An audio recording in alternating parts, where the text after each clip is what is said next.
trying Ice Pop Energy and ranking it against the other flavors. Ooh. All right, everyone's talking about Prime Energy. Chuck Schumer is talking about it. What's all the fuss? So social media personalities Logan Paul and KSI came up with this drink, Prime, which was a hydration drink initially with 0 calories, 0 sugar. And now they've added to that with a Prime Energy drink, which is an energy drink.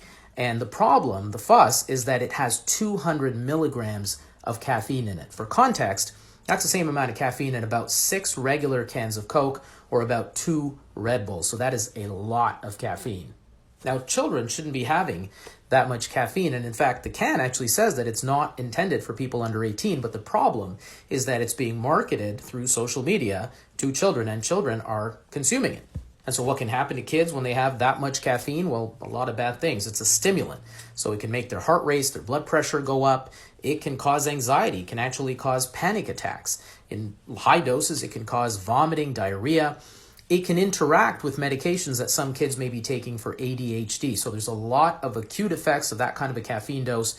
And we don't actually know what the long-term effects could be because it's a pretty new phenomenon where kids are consuming these kinds of energy drinks and do that for 10, 20 years starting as a child. We don't really know what the long-term effects of that kind of caffeine could be. So if you look at the American Academy of Pediatrics, Canadian Pediatric Society, they generally recommend children avoiding energy drinks.